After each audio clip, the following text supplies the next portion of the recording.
एक गांव में हरकू नाम का बहुत ही गरीब और ईमानदार आदमी अपनी पत्नी ललिता के साथ रहता था। हरकू खेतों में काम करके अपने घर का गुजर बसर करता था। उसी गांव में हुकुमचंद नाम का बहुत ही धनी व्यापारी रहता था। एक दिन हुकुमचंद व्यापार का सामान खरीदने के लिए जा रहा था।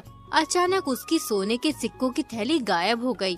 इससे वो बहुत परेशान हो गया। जल्दी से अपने घर गया और थैली ढूंढने लगा, लेकिन उसे अपने सिक्कों की थैली कहीं भी नहीं मिली। इसलिए वो पूरे गांव में घोषणा करवाता है, सुनो सुनो सुनो, बिलासपुर गांव के लोगों, मेरी बात जरा गौर से सुनो। हुकुमचंद व्यापारी के सोने के सिक्कों की थैली कहीं खो गई है। जो कोई उस थैली को खोज करके हुकुमचंद व्यापारी को वापस करेगा, उस खोजकर्ता को एक सोने का सिक्का इनाम में दिया जाएगा। ये व्यापारी गांव वालों को पागल समझता है क्या? अगर किसी को उसके सोने के सिक्कों की थैली मिल भी गई तो वो क्यों लौटाएगा? और वैसे भी कौन एक सिक्के के चक्कर में अपना समय बर्बाद करे। चलो भाइयों, अपने अपने काम हिलने से लगो। ललिता अपने पति हरकू से कहती है, मुझसे अब आपका दुख देखा नहीं जाता है। पूरे दिन दूसरों के खेतों में मजदूरी करते हो, उसके बदले तुम्हें थोड़े बहुत पैसे ही मिलते हैं। कम से कम इतने पैसे तो मिलने चाहिए जिससे एक दिन का गुजारा सही से हो जाए। तुम सही कहती हो ललिता, मैं आज से अपनी मजदूरी के पैसे ज्यादा लिया करूँगा। पूरा दिन काम करके शरीर सारा दुख जाता है। इतनी मेहनत के बाद भी ढंग का खाना नहीं मिलता है। आज से मैं अपनी मजदूरी ज्यादा लिया करूँगा, चाहे अपना कोई काम करवाए या ना करवाए। तभी एक जमींदार हरकू के घर आता है। वो हरकू से कहता है, हरकू, मैं तुम्हारे पास इसलिए आया हूँ, वो जो मेरे पास वाले गांव में 2 बीघा जमीन है, उसे तुम्हें जोतना है। मैं 2-3 दिन के लिए किसी काम से जा रहा हूँ। जब तक मैं वापस आऊँ तब तक तुम उस जमीन को जोत देना। पैसे मैं तुम्हें वापस लौट कर दे दूंगा। जमींदार जी, जमीन तो मैं जोत दूंगा, लेकिन एक परेशानी है। क्या परेशानी है हरकू? जरा मुझे भी तो पता चले। दरअसल जमींदार जी, एक दिन की मजदूरी के मुझे जितने पैसे मिलते हैं उतने में एक समय का खाना भी सही से नहीं बन पाता है। इसलिए मैंने आज से अपनी मजदूरी के पैसे बढ़ा दिए। अब से मैं एक दिन की मजदूरी के 5 चांदी के सिक्के लिया करूंगा। 5 चांदी के सिक्के? वो भी एक दिन की मजदूरी के? अरे 2 चांदी के सिक्कों से सीधा 5 सिक्कों पे आ गए। किसी को नहीं करवाना तुमसे काम। मैं तुम्हें जानता हूँ, बस इसलिए तुम्हारे पास आ गया हूँ, वरना भतेरे मजदूर हैं जो एक सिक्के में पूरे दिन काम करने के लिए तैयार है। इतने सिक्के मैं नहीं दे पाऊंगा, किसी और से करवा लूंगा काम। अब तुम अपने घर बैठकर आराम करो। बताओ तो सही, लूट मार करने के क्या क्या नए तरीके निकाल लिए हैं लोगों ने। जमींदार हरकू को उल्टा सीधा कहकर वहाँ से चला जाता है। हरकू अपनी पत्नी से कहता है, देखा ललिता, 5 चांदी के सिक्कों का काम सुनकर जमींदार कैसे काली पीली आंख दिखा रहा था। मैं इसलिए अपनी मजदूरी के पैसे नहीं बढ़ाता हूँ। बहुत से मजदूर हैं जो एक सिक्के में पूरे दिन काम करने के लिए तैयार हैं। लेकिन तुम बहुत मेहनत से काम करते हो, 5 दिन के काम को एक ही दिन में कर देते हो, इसलिए तो हर कोई अपना काम तुमसे करवाता है। मैं तो कहती हूँ, अगर लोगों को 5 चांदी के सिक्के ज्यादा लगते हैं तो कम से कम 4 सिक्के तो लेने ही चाहिए एक दिन की मजदूरी के। 4 सिक्कों में हमारे घर का एक दिन का गुजारा आराम से हो जाएगा। ठीक है ललिता, आज से मैं अपनी एक दिन की मजदूरी के 4 चांदी के सिक्के लिया करूँगा। अब मैं चलता हूँ, कहीं काम मिल जाएगा तो घर का थोड़ा बहुत सामान ले आऊंगा। हरकू काम की तलाश में निकल जाता है।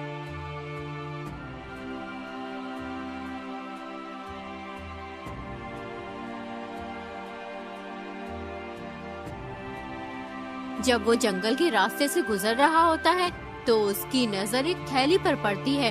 हरकू जब उस थैली को खोलकर देखता है तो उसमें 20 सोने के सिक्के होते हैं। उन सिक्कों को देखकर हरकू सोचने लगता है, लगता है ये सोने के सिक्कों की थैली किसी से खो गई है। बेचारा कितना परेशान हो रहा होगा इस थैली की वजह से। जिसकी भी ये थैली होगी मैं उसे लौटा दूंगा। अब हरकू वापस अपने घर चला आता। ललिता हरकू से कहती है, क्या हुआ जी, तुम तो काम ढूंढने गए थे, फिर वापस कैसे आ गए? ललिता, मैं काम की तलाश करने जा रहा था। अचानक से मुझे ये थैली रास्ते में पड़ी हुई मिली। ये थैली सोने के सिक्कों से भरी हुई है। आज तो हमारी किस्मत ही खुल गई। कहते हैं ना, जब भी ऊपर वाला देता है तो छप्पर फाड़ के देता है। अब तुम्हें दूसरों के खेतों पर जाकर मजदूरी करने की कोई जरूरत नहीं है। इन सिक्कों से हम अपना कोई कारोबार करेंगे। मैं तो सबसे पहले अपने लिए 3-4 जोड़ी कपड़े लाऊंगी, नए कपड़े पहने सालों हो गए हैं और तुम भी अपने लिए चप्पल और कपड़े ले आना। अरे तुम कैसी बात कर रही हो ललिता, हम दूसरों के पैसे कैसे रख सकते हैं? उसने कितनी मेहनत से पैसे कमाए होंगे। जिसके भी ये सिक्के हैं मैं उसे वापस कर दूंगा। तुम ये क्या कह रहे हो? घर आई लक्ष्मी को ऐसे लौटाते हैं क्या? ईश्वर को कितना बुरा लगता है। ईश्वर तुम्हें धन दे रहा है और तुम लेने को तैयार ही नहीं हो। ऐसे तो ईश्वर भी नाराज हो जाएंगे। लेकिन ललिता, हम दूसरे का धन कैसे रख सकते हैं? वो बेचारा किस हाल में होगा, पता नहीं। ये सिक्के किसी गरीब के हैं या अमीर के, लेकिन हमें गरीब अमीर से कोई मतलब नहीं है। जिसके भी ये सोने के सिक्के हैं मैं उसे लौटा दूंगा। तुम एक बात की रट लगा लेते हो। एक काम करो, अगर 3 दिन के अंदर पता चल जाता है कि ये सिक्के किसके हैं तो तुम उसे लौटा देना। अगर पता ना चले तो फिर ये सोने के सिक्के हमारे हो जाएंगे। हम समझेंगे कि ईश्वर ने हमारी गरीबी को देखकर ये सोने के सिक्के हमें दिए हैं। हरकू अपनी पत्नी की बात मान लेता है। कोई भी गांव वाला हुकुमचंद की थैली की तलाश में नहीं निकलता और ना ही कोई भी आदमी उसके पास थैली लेकर आता है। इसलिए वो कहता है, क्या तुमने गांव में सोने के सिक्कों की थैली खो जाने की सूचना नहीं दी? मैंने तो पूरे गांव में घोषणा कर दी है कि थैली तलाश करने वाले को 1 सोने का सिक्का मिलेगा। फिर अभी तक कोई गांव वाला क्यों नहीं आया? तुम एक काम करो, गांव में फिर से घोषणा करो कि जो भी उस थैली की तलाश करेगा उसे 2 सोने के सिक्के दिए जाएंगे। हुकुमचंद के कहने पर वो आदमी फिर से घोषणा करने के लिए निकल जाता। सुनो सुनो सुनो बिलासपुर गांव के लोगों, इस बार मेरी बात कान खोल के सुनो। हुकुमचंद व्यापारी के सोने के सिक्कों की थैली कहीं खो गई है। जो कोई उस थैली की खोज करके हुकुमचंद व्यापारी को वापस करेगा, उस खोजकर्ता को 1 नहीं बल्कि 2 सोने के सिक्के इनाम में दिए जाएंगे। ये बात हरकू के कानों तक पहुंच गई कि थैली हुकुमचंद की है और जो भी थैली वापस करेगा उसे 2 सोने के सिक्के मिलेंगे। ये बात वो अपनी पत्नी को बताता है। उसकी पत्नी कहती है, अच्छा तो ये सोने के सिक्कों की थैली उस लालची हुकुमचंद की है। वो तो 1 नंबर का बदमाश है। हम उसे थैली नहीं लौटाएंगे। उसे क्या पता कि थैली हमारे पास है। नहीं ललिता, हमें ऐसा नहीं करना चाहिए। चाहे हुकुमचंद जैसा भी हो, हमें इस बात से कोई मतलब नहीं है। हमें किसी के साथ ऐसा बर्ताव नहीं करना चाहिए। ये सिक्के किसी की मेहनत की कमाई है, इसलिए हमें ये सिक्के लौटा देने चाहिए। चाहे वो कितना भी बुरा हो, हमें हमेशा अपनी ईमानदारी से काम लेना चाहिए। अगर हम अपनी ईमानदारी से दूर हो गए तो हम खुद भी बुरे बन जाएंगे ना। जैसा तुम चाहो वैसा करो, लेकिन हुकुमचंद अच्छा आदमी नहीं है। हरकू सिक्के की थैली हुकुमचंद को वापस करने के लिए निकल जाता है।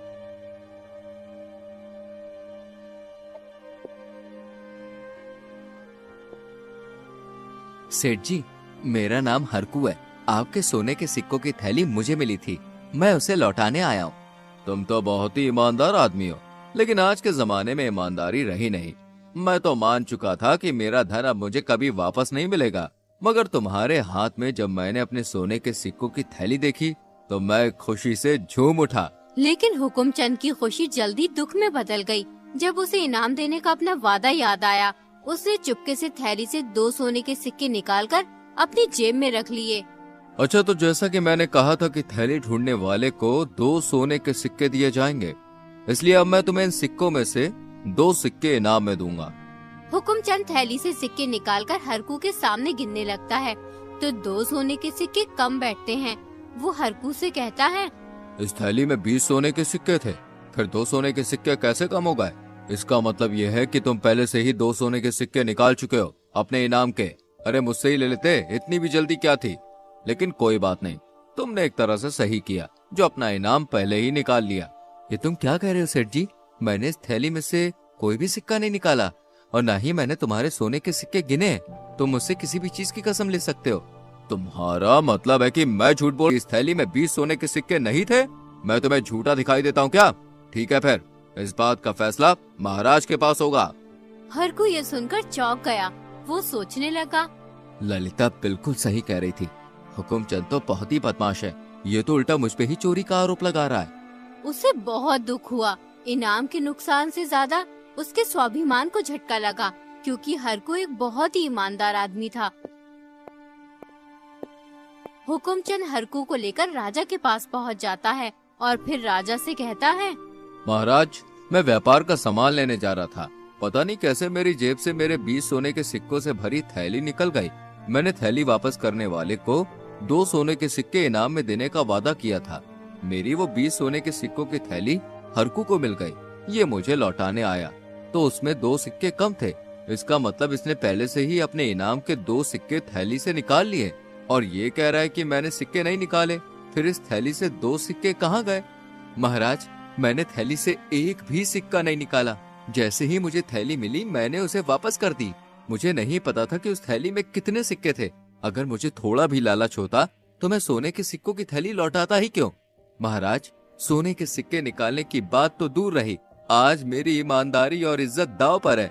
महाराज, मेरा विश्वास कीजिए, मेरी ईमानदारी और सच्चाई पर कोई शक ना करे। राजा बहुत ही समझदार और दयालु व्यक्ति था।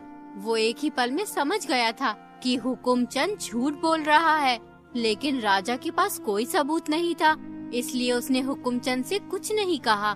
राजा थोड़ी देर चुप रहा और फिर बोला, फिलहाल हमारे पास इस मामले से संबंधित कोई भी ठोस सबूत नहीं है जिससे हम इस पर कोई निर्णय ले सकें। इसलिए मैं इस मामले की पूरी तरह से जांच और छानबीन करवाऊंगा ताकि हम हकीकत को साफ तौर से समझ सकें। तब तक किसी भी प्रकार का फैसला सुनाना उचित नहीं होगा। इसलिए मैं आप दोनों से अनुरोध करता हूं कि आप अभी अपने अपने घर वापस जाएं और इस मामले में किसी भी प्रकार की दखलंदाजी ना करें। 3 दिन बाद जब छानबीन पूरी हो जाएगी और हमें सभी जरूरी जानकारी मिल जाएगी, तब आप दोनों को वापस बुला लिया जाएगा और उसके आधार पर उचित निर्णय सुनाया जाएगा। दोनों अपने घर चले जाते हैं।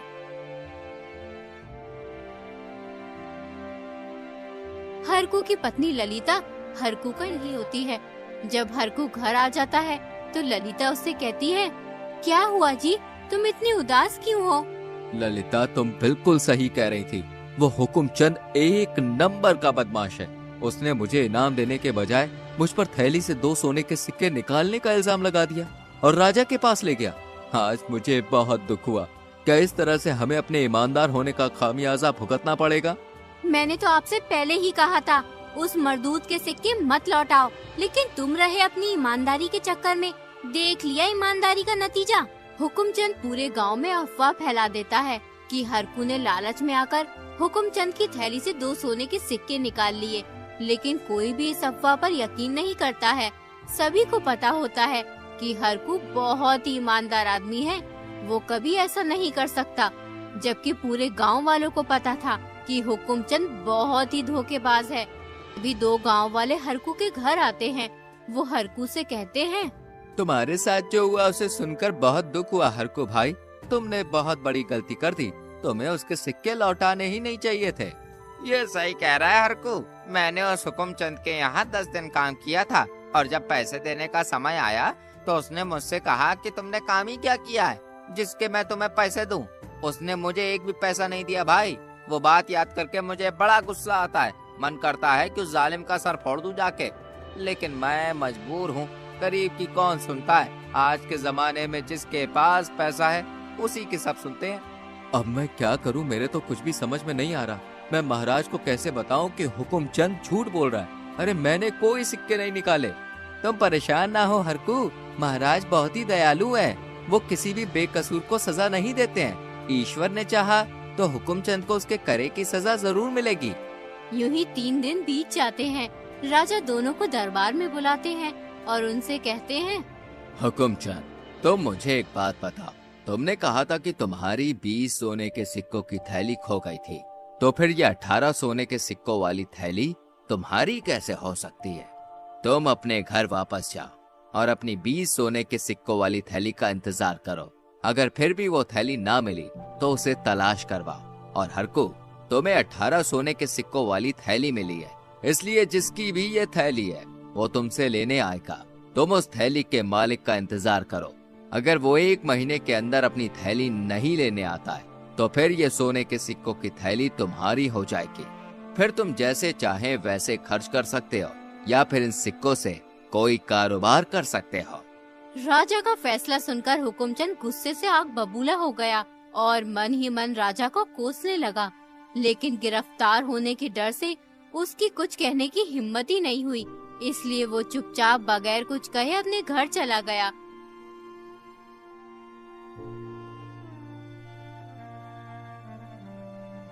जब हुकुमचंद दरबार से चला जाता है तो राजा हरकू से कहता है, देखो हरकू, मैं पहली बार में ही समझ गया था कि हुकुमचंद झूठ बोल रहा है। मुझे पता है कि ये सिक्के उसके हैं, लेकिन ऐसे मक्कार आदमी के साथ ऐसा ही होना चाहिए। हमेशा याद रखना, एक ईमानदार आदमी असल में बहुत अमीर होता है, चाहे वो कितना ही गरीब क्यों ना हो। महाराज, मैं आपका दिल से शुक्रिया अदा करता हूँ कि आपने आज एक गरीब मजदूर की इज्जत और सम्मान की रक्षा की। आपकी दया और महानता का कोई मोल नहीं है। आपने न केवल मुझ गरीब की जिंदगी में खुशी का संचार किया है, बल्कि समाज को भी ये सिखाया है कि सच्ची महानता और ईमानदारी केवल एक व्यक्ति की क्षमताओं में नहीं, बल्कि उसके कर्मों में प्रकट होती है। हमें गर्व है कि हमें आप जैसा रहमदिल और न्याय प्रिय शासक मिला है। ईश्वर आपकी हमेशा हिफाजत करे। राजा हरकू को खूब धन दौलत देता है और फिर विदा कर देता है। जब हरकू सोने के सिक्कों की थैली और राजा द्वारा दिए गए धन को लेकर अपने घर पहुंचता है तो उसकी पत्नी बहुत खुश होती है। अरे वाह, मुझे तो विश्वास नहीं हो रहा है कि महाराज ने हमें इतना सारा धन दिया है और ये सोने की थैली भी हमें मिल गई। ये सब महाराज की न्यायप्रियता और महानता का परिणाम है, लेकिन मुझे लगता है कि हमें ये सोने के सिक्के हुकुमचंद को वापस कर देने चाहिए, क्योंकि उसे अपने लालच की सजा मिल गई है। लेकिन ये सिक्के हमें महाराज की रजामंदी से मिले हैं, इसलिए इन पर हमारे अलावा अब किसी और का अधिकार नहीं है। तुम सही कह रही हो ललिता, मगर किसी के साथ अन्याय हो ये भी तो सही नहीं है। मैं हुकुमचंद के सोने के सिक्कों की थैली वापस करने जा रहा हूँ उसको। हरकू सोने के सिक्कों की थैली लौटाने हुकुमचंद के घर चला जाता। जैसे ही हुकुमचंद हरकू को देखता है तो वो गुस्से में हरकू से कहता है, सोने के सिक्के तो तुमने ले लिए, अब और क्या लेने आए हो? मेरी जमीन जायदाद लेना चाहते हो क्या तुम? सेठ जी, मैं यहाँ कुछ लेने नहीं, बल्कि आपको सोने के सिक्कों की थैली लौटाने आया हूँ। मैं नहीं चाहता कि मेरी वजह से किसी के साथ अन्याय हो। हरकू की बात सुनकर हुकुमचंद को अपनी गलती का एहसास होता है। वो हरकू से कहता है, हरकू, तुमने आज मेरी आँख खोल दी। तुम तो बहुत ईमानदार हो। मैंने तुम्हारे जैसे सज्जन आदमी को 2 सिक्के बचाने के चक्कर में अपमानित करने की सोची।